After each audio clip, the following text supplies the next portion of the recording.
جو ہے ہمیں اس کے بغیر نہیں چلنا، اور خود بھی قرآن و حدیث کو جو ہے وہ پڑھنا ہے، تاکہ ہمیں ہمارا ایمان اور ہمارا دین جو ہے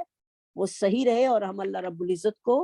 کی جو عبادت کریں وہ صحیح طریقے پر رہ کر کریں، تاکہ جو کریں وہ اللہ کے ہاں قابل قبول بھی ہو جائے۔ یہ نہ ہو کہ ہم تھکتے رہیں عبادت میں، لیکن وہ عبادت قیامت والے دن ہمارے منہ پر مار دی جائے کہ یہ قرآن و سنت کے مطابق عبادت تھی ہی نہیں، اور پھر ہمارے پاس اس وقت دوبارہ عبادت کا کوئی موقع جو ہے وہ نہیں رہے گا۔ یا ایھا الذین آمنو، اے لوگو جو ایمان لائے ہو، پھر اللہ رب العزت ہمیں کھانے کا کہہ رہے ہیں، کلو کھاؤ من طیبات، پاکیزہ میں سے، ما رزقناکم، جو ہم نے تمہیں رزق دیا ہے، واشکروا للہ، اور اللہ کا شکر ادا کرو، ان کنتم، اگر ہو تم، ایاہ تعبدون، اسی کی عبادت کرتے، خاص اسی کی عبادت کرتے ہو۔ کیونکہ کھانا پینا جو ہے یہ انسان کا ایک لازمی جز ہے، اور آپ کو سب کو پتہ ہے کہ جیسے کہ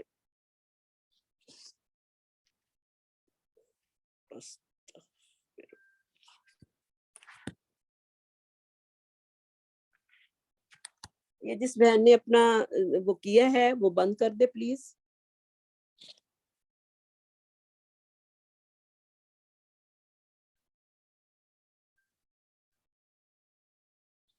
جس سسٹر نے اپنا یہ کیمرہ کھولا ہے پلیز وہ اپنا کیمرہ بند کر دے۔ فہمیدہ باجی آپ کا کیمرہ کھلا ہوا ہے۔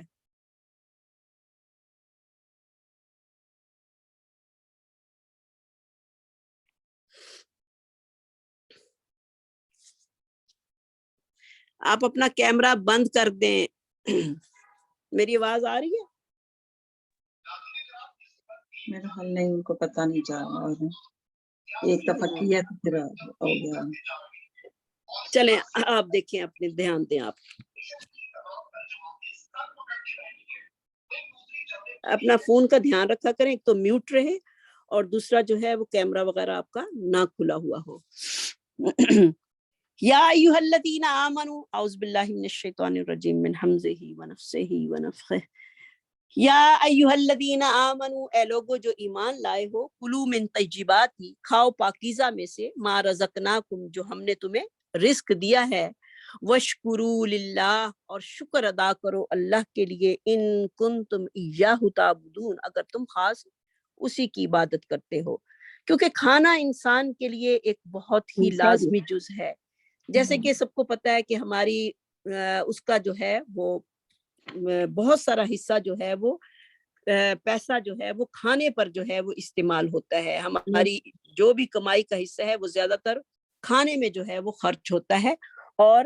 کھانا جو ہے وہ سب کے لیے ضروری ہے، کیونکہ انسان کی جب تک صحت نہیں ہوگی اس وقت تک وہ اللہ رب العزت کی عبادت بھی صحیح نہیں کر سکتا۔ تو لہٰذا کھانا جو ہے وہ انسان کی ایک ضرورت ہے۔ تو کھانا کیا ہے؟ اللہ رب العزت کہہ رہے ہیں طیبات میں سے کھاؤ، تمہیں طیب چیزیں جو ہیں وہ کھانی چاہیے، ناپاک اور گندی چیزیں جو ہیں وہ نہیں کھانی چاہیے، سڑی بچی ہوئی چیزیں یا خراب ہونے والی چیزیں جو ہیں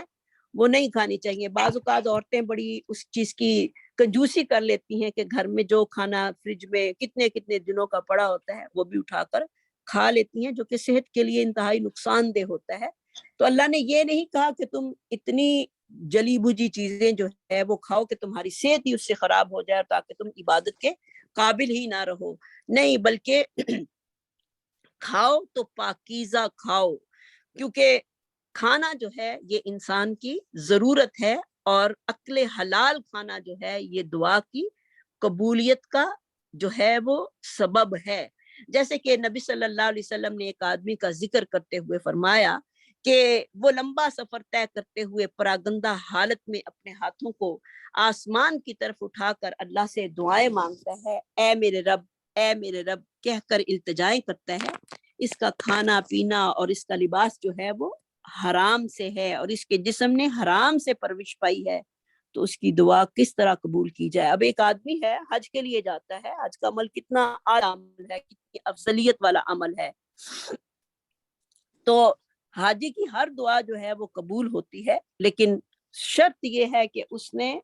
حلال رزق سے جو ہے وہ سارے کام کیے ہوں. یہ نہ ہو کہ حرام کا پیسہ ہے اور حج اور عمرے پہ چلا گیا تو اللہ تعالیٰ، اب انسان جو ہے وہ سفر میں کتنا پراگندہ ہو جاتا ہے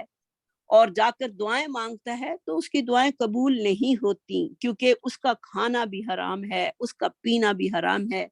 اور جو جسم نے اس کی حرام مال سے پرورش پائی ہے وہ بھی بالکل حرام ہے. تو اس کی دعا جو ہے وہ کہاں سے قبول کی جائے، کیونکہ دعا کی قبولیت کی شرط جو ہے وہ رزق حلال ہے. تو اس لیے ہم سب کو بھی اپنے شوہروں کو یہ کہنا چاہیے کہ ہمیں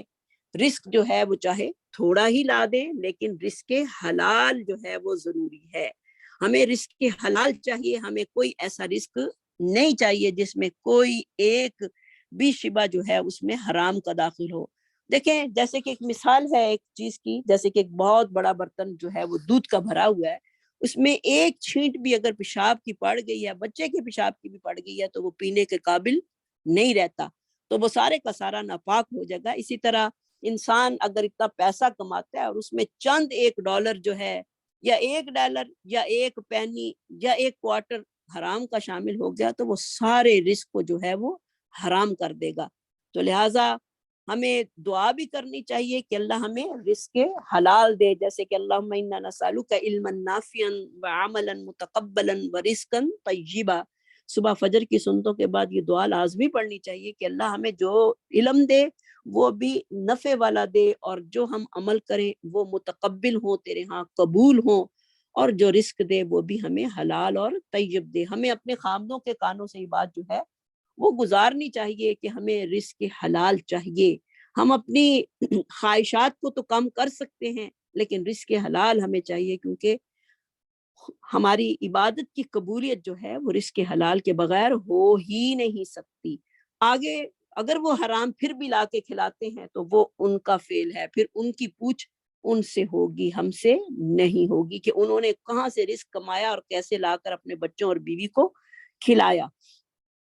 بہرحال ہمیں ان کو بھی سمجھانا چاہیے، اللہ ہم سب کو سمجھ دے کہ اللہ ہمیں رزق حلال میں برکت نصیب فرما دے. یا اللہ حرام کی روزی سے ہم سب کو بچا لے. یا اللہ ہماری عبادتوں کو قبول فرما لے، ہماری نمازوں کو، ہماری دعاؤں کو اللہ تو قبول و منظور فرما، اور ہمیں رزق حرام سے جو ہے وہ بہت دور کر دے، اور رزق حرام کا ایک لقمہ بھی ہمارے رزق میں جو ہے وہ شامل نہ ہو.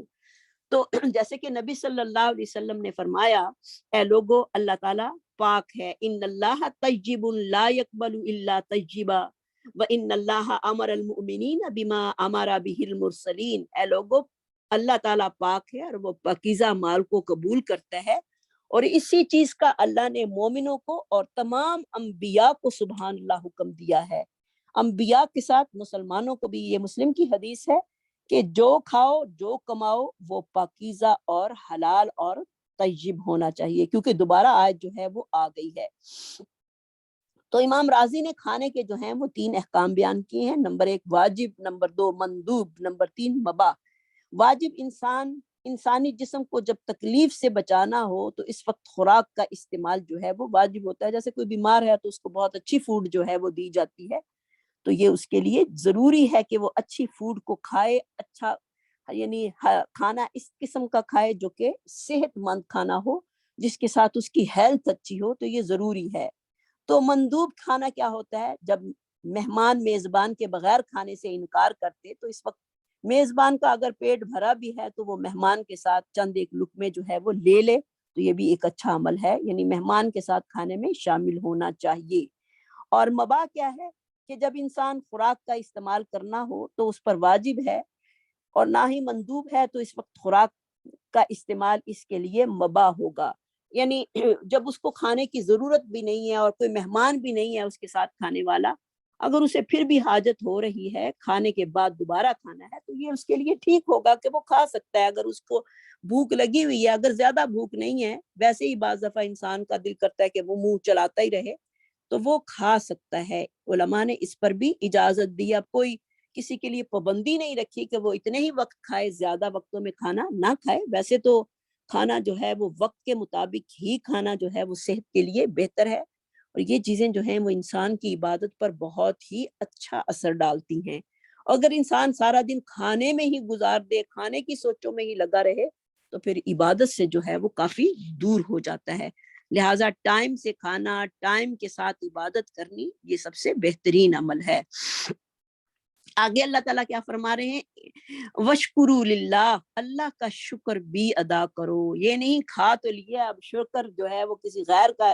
کرنا ہے، نہیں۔ وَشْكُرُوا لِلَّهِ إِن كُنتُمْ إِيَّاهُ تَعْبُدُونَ، اللہ کا شکر ادا کرو اگر تم خاص اسی کی عبادت کرتے ہو، کیونکہ اللہ نے تمہیں نعمتیں دی ہیں اور تم نے اس سے فائدہ اٹھایا ہے، اور فائدہ حاصل کر کے اللہ کا شکر بجا لاؤ۔ جیسے کہ ایک حدیث میں آتا ہے کہ ایک انسان نے پانی پیا اور اس نے دل کی گہرائیوں سے الحمدللہ پڑھا تو اللہ تعالیٰ نے اس کو معاف کر دیا۔ سبحان اللہ۔ تو انسان جب بھی کچھ کھائے، کچھ پیے، اللہ کا شکر ادا کرے، بسم اللہ پڑھ کے کھائے، اور پھر کھانے کے بعد اللہ کی تعریف کرے، اللہ کا شکر ادا کرے۔ اللہ کا شکر جو ہے وہ کئی طریقوں سے ادا ہو سکتا ہے۔ انسان کو کھانے کی بات کی جو ہے وہ دعائیں یاد ہونی چاہیے۔ ایک دعا بہت ہی پیاری ہے، انشاءاللہ میں آپ کو اس میں گروپ میں ڈال دوں گی۔ تو وہ دعا اتنی پیاری ہے، اللہم اطعمتا و اسقیتا و اغنیتا و اقنیتا و حدیتا و احییتا فلک الحمد علی ما آتیتا۔ بہت ہی پیاری کھانے کی بات کی دعا ہے، بڑی ہی میرے دل کو لگی اور میں نے اس دعا کو یاد کیا۔ پہلے میں نے اس کو فریج پہ لکھ کر لگا لیا، پھر بار بار اس کو دیکھا اور پڑھا تو الحمدللہ جب بہت جلد جو تھی وہ دعا یاد ہو گئی۔ الفاظ ہی ہیں کہ اللہ تو نے کھلایا، تو نے پلایا،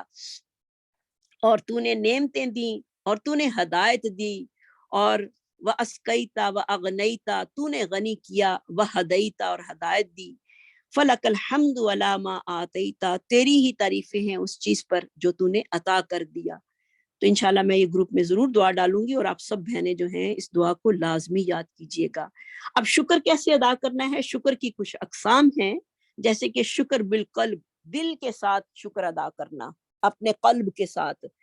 دل کے ساتھ اللہ کی عطا کردہ نعمتوں سے فائدہ حاصل کر کے انسان دل میں اس بات کا پختہ یقین رکھے کہ جو کچھ ملا ہے وہ میرے اللہ کا فضل و کرم ہے۔ ہم اپنے شوہروں کا فضل و کرم نہ سمجھیں کہ ہمارے شوہر اتنی محنت کر کے کما کے لاتے ہیں تو ہم کھا رہے ہیں، نہیں، حقیقت میں کیا ہے؟ اللہ کا فضل و کرم ہے۔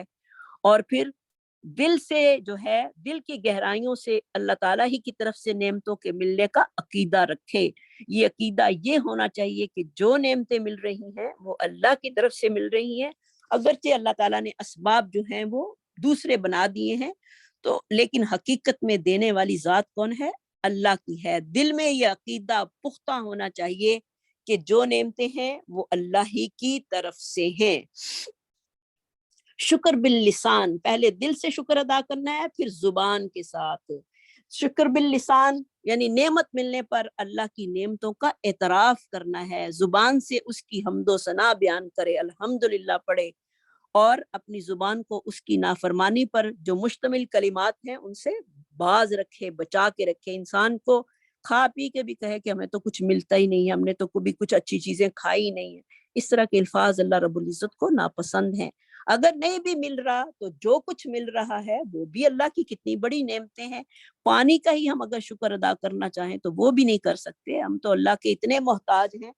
کہ ایک ایک نعمت جو اللہ نے ہمیں اتنی بڑی، اتنی قیمتی، ہمارے جسم کی جو نعمتیں ہیں وہ کتنی قیمتی ہیں، ہاتھ ہیں، آنکھیں ہیں،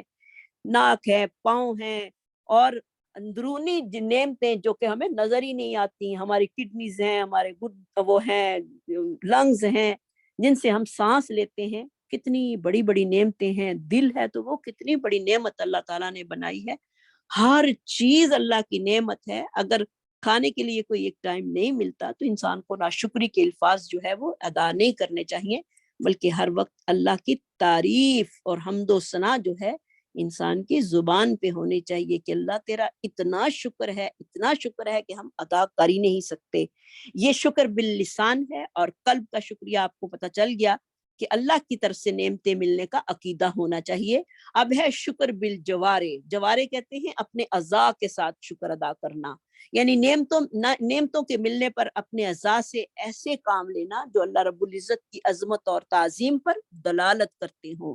یعنی اپنے اعضاء کو اللہ کی اطاعت اور فرما برداری میں مصروف عمل رکھتے ہوئے اپنے مالک کی نافرمانی اور ناراضگی سے اپنے ہر اعضاء کو محفوظ رکھے۔ یہ نہیں کہ اللہ نے نعمتیں تو اتنی دی ہیں لیکن جب نماز کا ٹائم آتا ہے تو ہم نماز سے بھی جو ہے وہ جی جان چھڑائیں کہ نہیں ہم نے نماز بھی نہیں پڑھنی۔ نہیں، اگر نعمتیں زیادہ ہیں تو اللہ کا شکر بھی جو ہے وہ زیادہ ہونا چاہیے۔ تو اللہ تعالیٰ نے ہمیں جو نعمتیں دی ہیں، جب ہمیں کوئی زائد نعمت ملتی ہے، ایکسٹرا نعمت، بعض دفعہ ہوتا ہے کہ انسان کو بہت کچھ ایک ٹائم میں مل جاتا ہے تو فوراً اللہ کے آگے جو ہے وہ سجدہ شکر میں چلا جانا چاہیے۔ انسان کو کوئی نعمت ملی ہے، بچوں کی کوئی کامیابی ملی ہے، یا کوئی ایسی بات انسان کے جو کہ معمولات سے ہٹ کر ہو گئی ہے، فوراً اللہ کا شکر کے لیے جو ہے وہ سجدہ شکر جو ہے وہ ادا کرنا چاہیے، اور روز ہمیں سجدہ شکر جو ہے وہ ایک کرنا چاہیے کہ اللہ تعالیٰ نے ہمیں اتنی نعمتیں دیں، کھلائیں۔ رات کو سونے سے پہلے اللہ کا شکر ادا کرنا چاہیے۔ شکر کا حق ادا تو نہیں کر سکتے لیکن نماز کے ذریعے جو ہے وہ شکر ادا کر سکتے ہیں، روزہ رکھ کے اللہ کا شکر ادا کر سکتے ہیں۔ جتنی بھی نعمتیں اللہ تعالیٰ نے دی ہیں ان سب پہ اللہ کا شکر جو ہے وہ ہمیں ادا کرنا چاہیے، اور ناشکری سے جو ہے وہ بچنا چاہیے۔ جیسے کہ حضرت عمر فاروق رضی اللہ تعالیٰ عنہ نے عرض کیا کہ میں رسول اللہ صلی اللہ علیہ وسلم سے دریافت کر کے آتا ہوں، یعنی ہمیں کون سا مال جو ہے وہ اکٹھا کرنا چاہیے۔ چنانچہ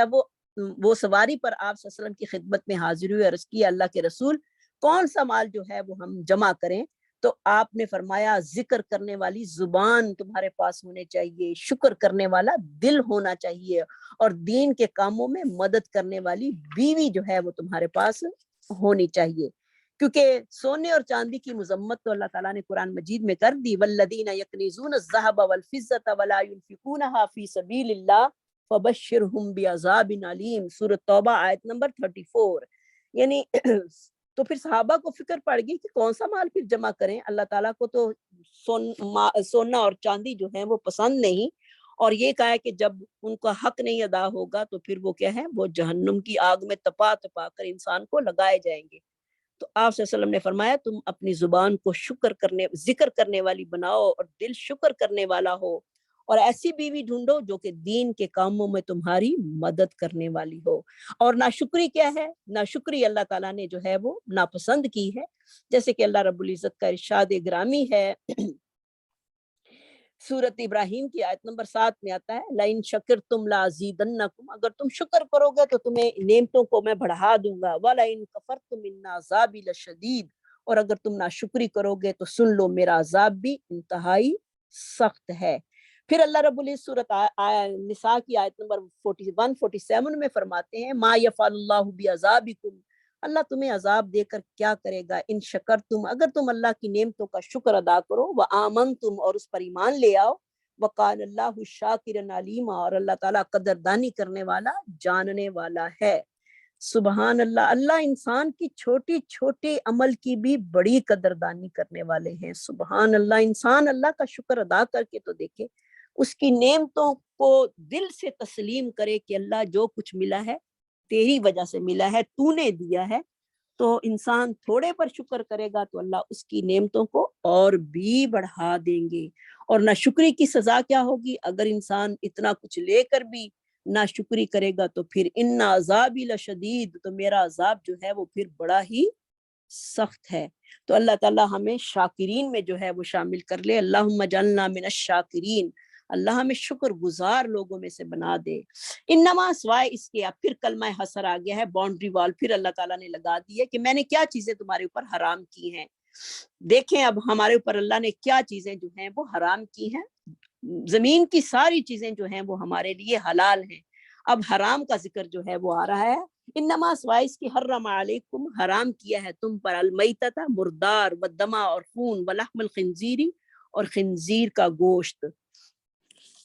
دما، میتا یعنی مردہ جانور جو کہ اپنی موت آپ مر جائے، وہ ہمارے لیے حرام ہے، کیونکہ اس کا خون جو ہے وہ اندر ہی جذب ہو جاتا ہے، اس لیے وہ انسانی صحت کے لیے انتہائی نقصان دہ ہے۔ تو یہودیوں نے اعتراض کیا تھا کہ اللہ کے مارے سے یہ مسلمان نہیں کھاتے اور خود مار کر کھاتے ہیں، نہیں، جبکہ اللہ نے اس کو حرام قرار دیا ہے۔ وہ ہمارا رب ہمارے لیے بہتر سمجھتا ہے کہ ہمارے لیے حلال کیا ہونا چاہیے اور حرام کیا۔ تو میتا، جو جانور خود سے مر جائے، کسی بیماری سے مر جائے یا ویسے مر جائے،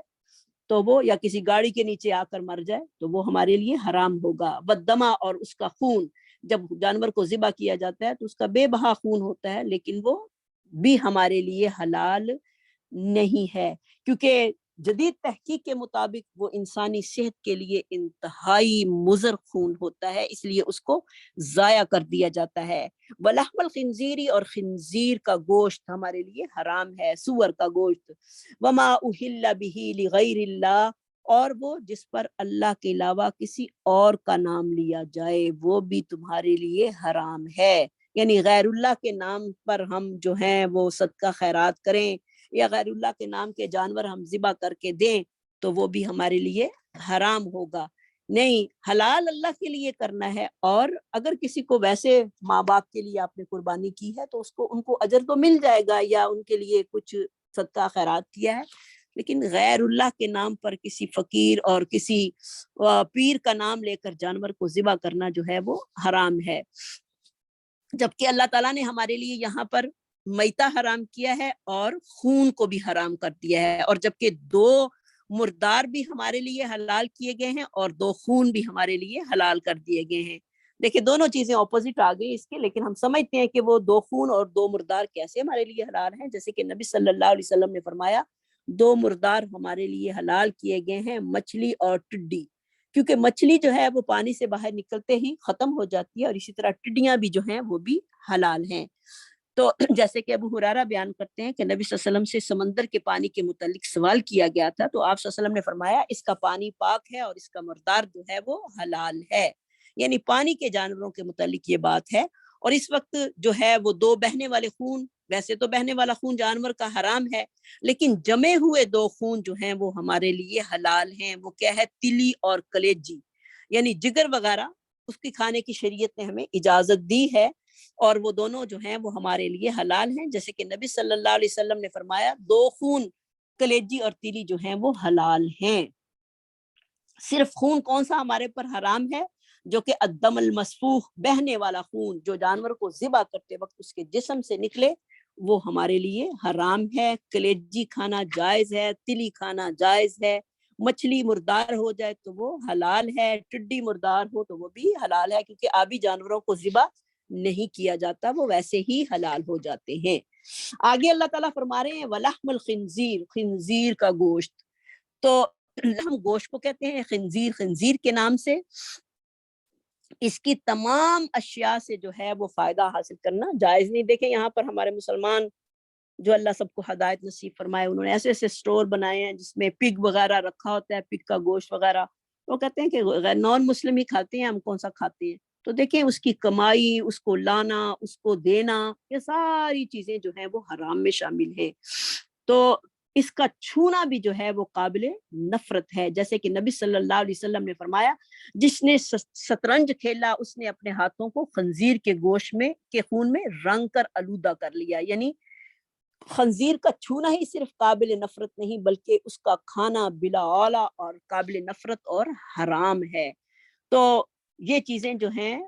اگر ہمیں پتہ ہے کہ ہمارے کوئی ایسے سٹور ہیں اور ان پر یہ چیزیں بکتی ہیں تو ان کو ہمیں نکالنے کی کوشش کرنی چاہیے. اس کے علاوہ یہ جو ہم لوگ لاٹری وغیرہ جو ہے اپنے سٹوروں پہ رکھ لیتے ہیں، بھی سٹور چلتے نہیں ہیں، تو پھر ہمیں تو توکل تو اللہ پر نہ ہوا نا، اور پھر جو حرام کا ایک لقمہ بھی شامل ہو گیا تو حلال کا ملیا میٹ جو ہے وہ کر دے گا. تو وما اہل لغیر اللہ، اور وہ چیزیں جو جانور جو اللہ کا نام کے علاوہ کسی اور کا نام لے کر، کیونکہ مشرکین مکہ جو تھے وہ اپنے جانوروں کو بتوں کے نام کے لیے جو تھے وہ ذبح کرتے تھے، اور پھر ذبح کرتے وقت بتوں کا نام لے کر ذبح کرتے، اور ایسے جانوروں کا کھانا بھی جو تھا وہ حرام اللہ تعالیٰ نے قرار دیا ہے. یعنی وہ چیز جس پر غیر اللہ کا نام لیا جائے. کوئی ہمارے جو مسلمان لوگ ہیں وہ کیا ہیں، کبھی وہ اس کے کنڈے بنا رہے ہوتے ہیں، اور کبھی وہ یہ کربلا والوں کے نام کے جو ہیں وہ سبیلے لگا رہے ہوتے ہیں. نام ان کا نہیں، اللہ کا نام لے کر جو چیز کرنی ہے اللہ کا نام. تو اگر کوئی نیت وہ رکھتا ہے لیکن بطور عادت بسم اللہ اللہ اکبر پڑھ کر کرتا ہے تو وہ بھی حرام ہوگا، کیونکہ اس کی نیت جو تھی وہ خراب تھی. کیونکہ انما الاعمال بالنیات. جیسے کہ حضرت ابو ہریرہ کی حدیث آتی ہے، بہت ہی پیاری حدیث ہے، ان اللہ لا ينظر الى صورکم واموالکم ولکن ينظر الى قلوبکم واعمالکم، اللہ تعالیٰ تمہاری صورتوں اور مالوں کو نہیں دیکھتا بلکہ وہ تمہارے دلوں اور اعمال کو چیک کرتا رہتا ہے کہ تمہارے دلوں میں کیا ہے اور تمہارے اعمال جو ہیں وہ کیا ہیں۔ فمن استرا، پس جو کوئی بے قرار ہو جائے، ترا کا روٹ ہوگا تارارا، جو کوئی بے قرار ہو جائے، اب کسی ایسی حالت میں ہے جہاں پر اس کو حلال میسر نہیں ہے، غیر باغن، آگے اللہ تعالیٰ نے شرط لگائی ہے، غیر باغن، نہ وہ بغاوت کرنے والا ہو، ولا عادن، اور نہ حد سے بڑھنے والا ہو، کیونکہ اللہ دلوں کو جانتے ہیں۔ اور اب کوئی ایسی جگہ پر شخص آ گیا ہے جہاں پر اس کے لیے حلال میسر نہیں ہے اور وہ بیچارہ اس کے لیے بڑی کوشش کر رہا ہے لیکن اس کے باوجود بھی اس کو وہاں سے کچھ نہیں مل رہا، لاچار ہے اور اس کی جان کا خطرہ ہے کہ اس کی جان جو ہے وہ بھوک کی وجہ سے ختم ہو جائے گی، تو پھر وہ کیا ہے، اس حرام میں سے کھا سکتا ہے اتنی ضرورت سے جتنا کہ اس کو اس کی جان جو ہے وہ بچ جائے، تو اس پر فلا اسم علیہ، تو اس پر پھر کوئی گناہ نہیں، یعنی جان بوجھ کر انسان جو ہے وہ حرام نہیں کھا سکتا، جبکہ ایسی زمین میں ہو، جیسے کہ ابو واقد لیثی رضی اللہ تعالیٰ عنہ بیان کرتے ہیں کہ ہم نے عرض کی کہ ہم ایسی جگہ پر رہتے ہیں جہاں فقر و فاقہ کی نوبت آ جاتی ہے اور ہمارے لیے مردار کھانا جو ہے وہ کب جائز ہوگا؟ آپ نے فرمایا جب تمہیں صبح و شام کو کوئی حلال چیز اور سبزی وغیرہ کھانے کے لیے نہ ملے، یعنی اتنی مجبوری ہو جائے، نہ کوئی سبزی ہے نہ کچھ اور ہے، تو پھر تمہارے لیے حلال حرام اشیاء کھانی جو ہیں وہ حلال ہوں گی، تو اس وقت بھی اتنا کھائے کہ اس کی جان جو ہے وہ بچ جائے، باقی نہیں، زیادہ نہیں، پیٹ بھر کر کھانے والا نہ ہو بلکہ اتنا کھا لے کہ جس سے اس کی جان جو ہے وہ تھوڑی سی بحال ہو جائے، تو ان اللہ غفور الرحیم، بے شک اللہ تعالیٰ بخشنے والے مہربان ہیں۔ آج میں آپ کے 5 منٹ سے زیادہ لوں گی، سوری، تو انشاءاللہ آپ کو اللہ تعالیٰ اس کا ڈبل اجر دے گا۔ ان الذین، بے شک وہ لوگ، یکتمون، جو چھپاتے ہیں، ما انزل اللہ من الکتاب، وہ جو اتارا اللہ تعالیٰ نے کتاب سے، وَيَشْتَرُونَ بِهِ ثَمَنًا قَلِيلًا، اور وہ خریدتے ہیں اس کے ساتھ تھوڑی قیمت۔ اب پھر جو ہے آیات کا مرجع جو ہے وہ یہود کی طرف چلا گیا ہے، کیونکہ ابن عباس بیان کرتے ہیں کہ یہ آیت مبارکہ یہود سرداروں کے بارے میں، یعنی کعب بن اشرف، کعب بن اسد، مالک بن سیف اور ہوئی بن اخطب کے بارے میں نازل ہوئی تھی، جو نبی صلی اللہ علیہ وسلم کی صفات کو چھپاتے اور اس کے بدلے میں عرب سے اپنی خاطر تواضع جو تھے وہ کراتے اور عوام سے جو تھے وہ تحفے لیتے، اور انہیں امید تھی کہ آخری نبی جو ہے انہی میں سے مبعوث ہوگا۔ جب اللہ تعالیٰ نے محمد صلی اللہ علیہ وسلم کو مبعوث فرمایا تو ان یہودیوں کو اپنی سرداری کے ختم ہونے کا خدشہ جو تھا وہ لاحق ہو گیا، انہوں نے تورات میں موجود آپ صلی اللہ علیہ وسلم کی صفات پر مشتمل آیات میں تحریف کر کے ان لوگوں کے سامنے پیش کی، تو تورات میں آخری نبی کی علامات اور صفات اس نبی محمد صلی اللہ علیہ وسلم کی صفات سے، محمد صلی اللہ علیہ وسلم کی صفات سے یکسر مختلف ہیں، تو یہود کے اس حق کو چھپانے پر اللہ تعالیٰ نے یہ آیتیں جو تھیں وہ نازل کیں۔ آیت کا مرجع جو ہے یہود کی طرف ہے، ان الذین، بے شک وہ لوگ، یکتمون، کاف تامیم اس کا روٹ ہوگا، ما انزل اللہ، جو اتارا اللہ تعالیٰ نے، من الکتاب، کتاب سے، ویشترون، اور وہ خریدتے ہیں یا بیچتے ہیں، اس کے ساتھ دونوں معنی آتے ہیں، شین را حمزہ اس کا روٹ ہوگا، شرا، ثمنن قلیلا، بہت تھوڑی قیمت، اولئک، یہی لوگ ہیں، ما یاکلون فی بطونہم، نہیں وہ بھرتے اپنے پیٹوں میں، یعنی غلط بیان کر کے لوگوں سے نذرانے لے کر، تحائف لے کر جو پیسہ وہ کماتے ہیں، ما یاکلون، اکلا اس کا روٹ ہوگا، حمزہ کاف لام، بطون جو ہے وہ بطن کی جمع ہے، باتانون اس کا روٹ ہے، الا النار، نہیں وہ کھاتے اپنے پیٹوں میں مگر آگ کو، استغفر اللہ، جو کمائی وہ لے رہے ہیں، جو مفادات حق کو چھپا کر وہ لوگوں کی رضا اور خوشنودی حاصل کرنے کے لیے لے رہے ہیں، وہ بہت ہی بھیانک ہے، وہ کیا ہے، گویا کہ آگ ہے، نہیں وہ کھاتے اپنے پیٹوں میں الا النار، مگر آگ بھر رہے ہیں، ولا یکلمہم اللہ یوم القیامۃ ولا یزکیہم، نہ تو کلام کرے گا ان سے اللہ تعالیٰ اور نہ ہی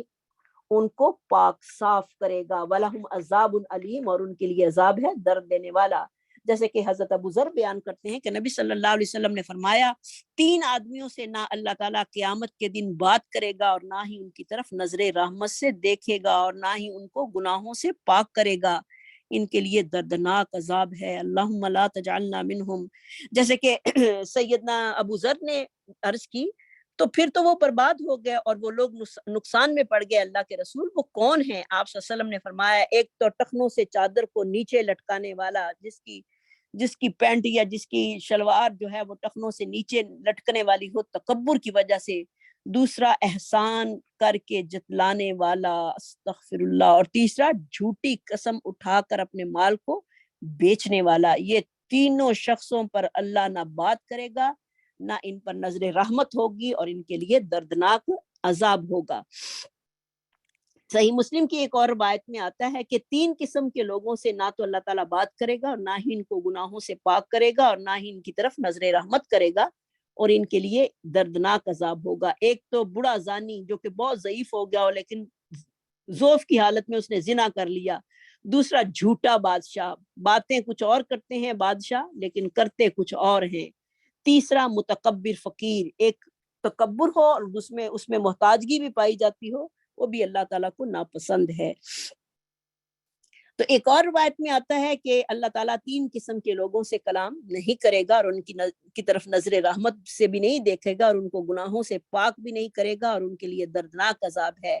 نمبر 1 وہ شخص جو جنگل میں اس کے پاس پانی جو ہے وہ ضرورت سے زیادہ ہے لیکن مسافر کو پانی پینے سے روکتا ہے، یعنی پانی بھی کسی کو پینے کے لیے نہیں دیتا، اور وہ سفر میں ہے۔ نمبر 2 وہ شخص جس نے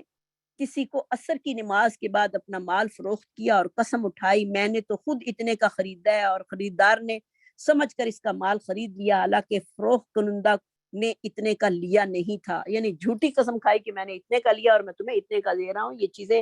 ہمارے پاکستان میں کتنی عام ہیں، اللہ معاف کر دے۔ اور کیسے انسان جو ہیں وہ تھوڑے تھوڑے پیسوں پر اتنی قسمیں اٹھا لیتے ہیں کہ ان کی سزا کیا ہے کہ اللہ قیامت والے دن ان لوگوں سے نہ کلام کرے گا نہ ان کی طرف دیکھے گا۔ استغفار، ہم کسی کے گھر چلے جائیں کوئی ہماری طرف توجہ نہ کرے تو کتنا برا لگتا ہے انسان کو، دل کرتا ہے کہ وہاں سے چلا جائے۔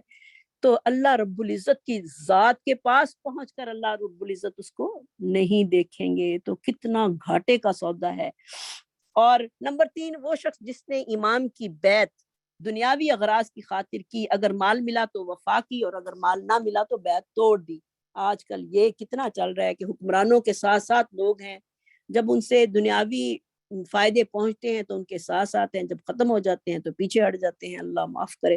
تو ایسے لوگوں کو بھی اللہ تعالیٰ نظر رحمت سے نہیں دیکھے گا۔ اولئک الذین اشتروا الضلالۃ، یہ وہی لوگ ہیں جنہوں نے خرید لیا ہے ضلالت کو بالہدا بدلے ہدایت کے، والعذاب بالمغفرہ، اور انہوں نے عذاب لے لیا ہے مغفرت کے بدلے میں۔ فما اصبرہم علی النار، کس قدر یہ لوگ جہنم کی آگ پر صبر کرنے والے ہیں۔ اللہ اکبر۔ تو یہ لوگ نہ صرف اللہ کی رضا اور خوشنودی اور آخرت کے اجر سے محروم ہوئے بلکہ یہ لوگ اللہ کی رحمت سے بھی محروم کر دیے جائیں گے۔ ان کا اوڑھنا بچھونا جہنم کی آگ ہوگی۔ استغفار، جن کی یہ 3 حالتیں پہلے بیان کی گئی ہیں، ان کی حالت پر تعجب ہے کہ وہ دہتی ہوئی آگ پر کس طرح صبر کریں گے۔ کیا انسان کے اندر اتنا ہمت اور حوصلہ موجود ہے کہ وہ جہنم کی آگ کو برداشت کر سکے؟ اور پھر کتمان حق، اصل میں حق کو چھپانے کی سزا جو ہے وہ بہت ہی بڑی سزا ہے، کیونکہ کتاب و سنت میں قانون زندگی اور انسانی ضابطہ حیات یہ ہے کہ کسی کے حکم کو چھپانے کا مفہوم اس پر عمل کو معطل کر دینا، ایسے لوگ جہنم کے علاوہ کسی اور چیز کے حقدار ہو ہی نہیں سکتے۔ اولئک الذین اشتروا الضلالۃ بالہدی والعذاب بالمغفرۃ فما اصبرہم علی النار ذلک بان اللہ نزل الکتاب بالحق، یہ اس بنا پر کہ انہوں نے کہا کہ اللہ تعالیٰ نے کتاب کو حق کے ساتھ نازل کیا ہے۔ وَإِنَّ الَّذِينَ اخْتَلَفُوا لَفِي الْكِتَابِ لَفِي شِقَاقٍ بَعِيدٍ، بے شک وہ لوگ جنہوں نے اختلاف کیا وہ البتہ دور کی مخالفت میں چلے گئے ہیں۔ تو ذالک اس میں اسم اشارہ ہے، یعنی پہلی آیت مبارکہ میں بیان ہونے والی وعیدوں کے بارے میں، یعنی انہوں نے مغفرت کے بدلے میں کیا لیا ہے؟ عذاب کو خریدا ہے، ہدایت کے بدلے میں گمراہی کو خریدا، جو کہ ان کے لیے بہت زیادہ دردناک ہے۔ اور قیامت والے دن پھر اللہ تعالیٰ نہ ان کو گناہوں سے پاک کرے گا اور نہ ان سے کلام کرے گا اور نہ ان کی طرف نظر رحمت کرے گا۔ اور جنہوں نے نبی صلی اللہ علیہ وسلم کی صفات کو چھپانے کی کوشش کی اور پھر آپ صلی اللہ علیہ وسلم کی نبوت میں شکوک و شبہات ڈالنے کی وجہ سے جو تھی وہ کوشش کی، یہ یہود اور نصارہ تھے۔ ان سے مراد یہ ہیں جنہوں نے اختلاف کیا کتاب میں فی شقاق بعید، البتہ وہ دور کی مخالفت اور ضد میں ہیں، کیونکہ ان کی مخالفت یہی تھی کہ نبی صلی اللہ علیہ وسلم جو ہیں وہ دوسری نسل میں سے کیوں آ گئے ہیں، آنا تو آپ کو اس نسل میں سے چاہیے تھا، لیکن اللہ کے حکموں کے آگے کوئی بھی کسی کا فیصلہ نہیں چل سکتا۔ تو لہٰذا انہوں نے کتمان حق کر کے اپنے آپ کو ضلالت اور گمراہی اور جہنم کی آگ کا ایندھن بنا لیا۔ تو بعض لوگ جو ہیں وہ بھی قرآن میں بھی کتاب سے مراد جو ہے وہ بعض سکالرز نے جو ہے وہ قرآن مجید اس سے مراد دیا ہے، کیونکہ اللہ تعالیٰ نے قرآن کو حق بنا کر جو ہے وہ آپ صلی اللہ علیہ وسلم کی طرف نازل کیا ہے، اور لیکن بعض لوگ جو ہیں اس کے بعض حصے کو قبول کر لیتے ہیں، یعنی بعض حکموں کو لے لیا اور بعض سے مطلق جو ہے وہ انکار کر دیا۔ تو یہی لوگ اپنی ضد اور تعصب کی وجہ سے ہدایت سے جو ہے وہ کوسوں دور چلے جاتے ہیں، کیونکہ اللہ تعالیٰ نے ہر انسان کو فطرت سلیمہ پر جو ہے وہ پیدا کیا ہے۔ اللہ تعالیٰ نے سب کو مسلمان پیدا کیا ہے۔ جو قوم اپنی کتاب کے بعض حصوں کو اپنا لے اور بعض کا انکار کرے وہ ہمیشہ فکر و عمل کے تضاد سے شکار ہو جایا کرتی ہے۔ تو دیکھیں آج ہم بھی کیا ہے قرآن کے بعض حصے کو تو مان لیتے ہیں اور بعض کا ہم سرے سے انکار کر رہے ہیں۔ تو اللہ تعالیٰ ہمارا خاتمہ جو ہے وہ ان لوگوں کے ساتھ نہ کرے، اللہ تعالیٰ ہمارا خاتمہ ایمان کے ساتھ کرے۔ اب ہم تھوڑی سی دعا کر لیتے ہیں، کیونکہ ہماری ایک سسٹر اللہ ان کے ہسبینڈ کو جنت الفردوس نصیب فرمائے۔ پچھلے ویک ان کے ہسبینڈ کا اچانک ہی ڈیتھ ہو گئی اور وہ بیچاری بہت غم اور صدمے میں ہیں۔ اللہ ان کو صبر دے، اللہ تعالیٰ ان کے لیے حامی ناصر ہو، اور اللہ تعالیٰ جو ہے ان کے لیے بہترین مددگار جو ہے وہ ہوگا انشاءاللہ۔ انہوں نے اس بات پہ بہت صبر کیا، اللہ تعالیٰ ان کے لیے دنیا میں اچھا جو ہے وہ پیدا کر دے، اور ان کی اولاد کو، ان کے بچوں کو ان کے لیے جو ہے وہ صدقہ جاریہ بنائے، ان کے ہسبینڈ کے لیے، ان کے لیے بھی اللہ ان کو جنت الفردوس میں اعلیٰ مقام نصیب فرمائے۔ اللہ ان کی کمیوں کوتاہیوں کو معاف فرمائے۔ اللہ تعالیٰ جتنے بھی مسلمان چلے گئے ہیں اللہ تعالیٰ ان کو جنت الفردوس میں جگہ دے، اور اس ہماری پیاری سسٹر کو اللہ تعالیٰ جو ہے وہ صبر جمیل اور بھی عطا فرمائے۔ ماشاءاللہ انہوں نے بہت اس بات پر صبر کیا ہے، اللہ ان کو اس کا بہت ہی بہترین اجر نصیب فرمائے، اور اللہ تعالیٰ ان کے سارے کاموں میں آسانیاں پیدا کر دے، اور اللہ تعالیٰ جو ہے ان کے لیے ان کا نگہبان اور ان کا محافظ بنے۔ اللہ تعالیٰ ہم سب کا محافظ ہے انشاءاللہ، اور جو بیمار ہیں اللہ تعالیٰ ان کو بھی صحت کاملہ نصیب فرمائے۔ کچھ بہنیں بیمار بھی ہیں، اللہ تعالیٰ سب کی پریشانیاں، سب کی مشکلات کو دور فرمائے۔ جتنے بھی دنیا میں مسلمان ہیں، پاکستان میں ہیں، یہاں پر ہیں، دنیا کے کسی خطے میں بھی بیمار ہیں، اللہ اپنی رحمت سے شفاء کاملہ نصیب فرما۔ اللہ ہم سب کے گناہوں کو معاف فرما، اور ہم سب کو نیکیاں کرنے کی توفیق نصیب فرما۔ اب جو میں نے لاسٹ میں جو آیات پڑھی ہیں وہ تھوڑی میں نے سپیڈ سے پڑھ دی ہیں، آپ لوگوں کو پتہ نہیں اس کی سمجھ آئی ہے یا نہیں آئی۔ اگر نہیں آئی تو ضرور اس کو آپ ریکارڈنگ میں سن سکتے ہیں اور دوبارہ اس کو ریوائز کر سکتے ہیں، اور آپ لوگ ریکارڈنگ سنا کریں تاکہ آپ کی جو ہے وہ قرآن تھوڑا تھوڑا پکا ہونا شروع ہو جائے۔ تو یہ میری آپ سب سے ریکویسٹ ہے کہ آپ جو ہے وہ ریکارڈنگ ضرور سنا کریں تاکہ آپ کو اپنے پڑھنے کا جو ہے وہ فائدہ ہو۔ اور جتنی بھی بہنیں اس محفل میں اس وقت موجود ہیں، اللہ تیرے دربار میں بیٹھی ہیں، اللہ سب کی نیک اور جائز حاجات کو پورا کر دے۔ اللہ جو جن کے دلوں میں ہے، جو جن کے دلوں میں خواہشات ہیں، اللہ سب کی نیک اور جائز حاجات کو پورا کر کے اللہ تو سب کو دینے پہ قادر ہے، اللہ تو سب کی جھولیوں کو بھر دے۔ اللہ ہم سب کے گناہوں کو معاف کر دے، اللہ ہم سب کو اپنا فرما بردار بنا لے، اور ہم سب کی مشکلوں کو اللہ آسان فرما دے، اور دین میں آنے والی رکاوٹوں کو اللہ تعالیٰ دور فرما دے۔ اور اللہ رب العزت ہم سب کے گناہوں کو اللہ جیسے آج پتے جھاڑ رہے ہیں، اللہ ہمارے گناہوں کو بھی اسی طرح جھاڑ دے۔ الحمد للہ رب العالمین، سبحان ربک رب العزت عما یصفون، والسلام علی المرسلین، والحمد للہ رب العالمین۔ سبحانک اللہم وبحمدک، نشہد ان لا الہ الا انت، نستغفرک ونتوب الیک۔ السلام علیکم ورحمۃ اللہ وبرکاتہ۔